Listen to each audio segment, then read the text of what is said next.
Well, there are 2 seats remaining in the PBA Governors Cup semis, and tomorrow's pair of showdowns will take us one step closer to that Final Four. Now, joining us to preview the upcoming matchups, PBA Rush anchor, Mr. Shoot First himself, Mikee Reyes. Mikee, kumusta naman? Okay naman. Excited for tomorrow's games. Mr. Shoot First. Excited din to eh. Excited. Yeah. I mean, it's gonna be an exciting matchup. Both matchups. Both games. All right, so let's go to the game first that you can actually talk about. Ito, Phoenix Fuel Masters against the TNT Tropang Giga. Mikee, best of 3 matchup between the two, twice to beat si TNT. And you look at where they are, 1-8. Normally the 8th seed really at a disadvantage. Yeah. It's tough, but then how do you like their chances going into this one? They might surprise them maybe. Okay. A quarter or two. I would actually agree. A quarter or two. I'm sorry, but I don't see it happening. As much as I love this young Phoenix team, how Coach Jamaica has established his brand of basketball with their import, Encho, Tyler, but Right. I just can't see them winning a game against a tough team like TNT. You know, sorry, Jegs, I have to turn you into a bit of an analyst here. Right, You actually did play. You actually were there for when they lost to you guys. And Encho Serrano in particular was impressive, 20 points and 9 rebounds. You talk about him being a key player here for the Phoenix Super LPG.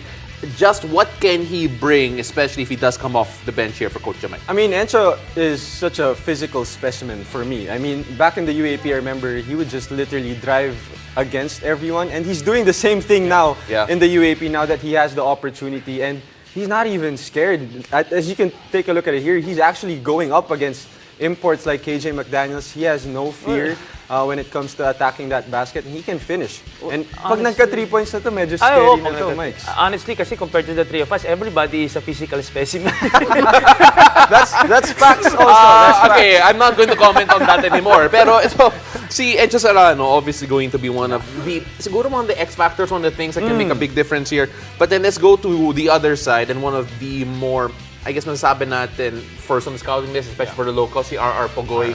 He will be tough to stop, and it feels like his arsenal is just growing and growing. I feel like he complements the import. Ronde Hollis Jefferson is not the takeover type of guy na akin na yung bola, didiskarte ako, so score ako. He's not that type of player. He really looks at his teammates, and I feel like he's earned the trust of Ronde. That if I drive, if you're open, you have my trust, I'll kick it out to you. Him and Mikey Williams. So I feel like R.R. Pogoy is just one of those guys. I think every team has that one guy na pag maganda yung nilaro nun, you can expect everybody to follow through, and RR is that for TNT. All right, so I have a question for the both of you here in terms of Phoenix. The onus is on them to create an upset. Yeah. So palagay, for you, Mikey, you first, what are the keys there for an upset for Phoenix? It just everything has to go their way. They need to play their A game, and TNT should wake up on the wrong side of the bed, honestly.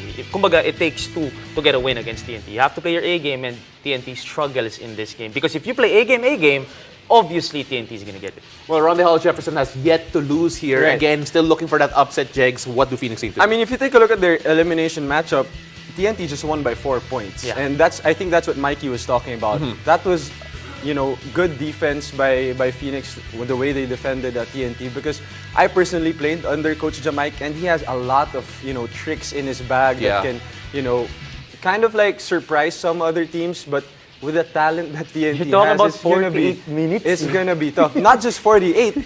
Do that twice because yeah. TNT has the twice to beat advantage. But I think a lot of the coaches and a lot of the teams are prepared for Coach Jamaica's surprise tactics, both on defense and on offense. But it's going to be an exciting matchup, that's for sure. Well, let's see how they all adapt. Now, moving on to the matchup that Diego Dario cannot talk about as much kasi he's part I of still can, everything. yeah. Sort of. Just a Yeah, little, I guess you know. so. Ito, Magnolia Hotshots against the Meralco Bulls. Meralco holding the twice to beat advantage. Camera 2, pa-zoom out. Pa-zoom Bawal in na lang. si Diego. Bawal si Diego dito. So lapit na lang sa akin. When you talk about this, Mikey, again, Magnolia, typically, a lot of people would say that they are, on paper, the better team. Pero Meralco, with the twice to beat advantage, that could be the big difference maker here. Oh, exactly. And I feel like Meralco, coming into this game, parang they're bound to break through.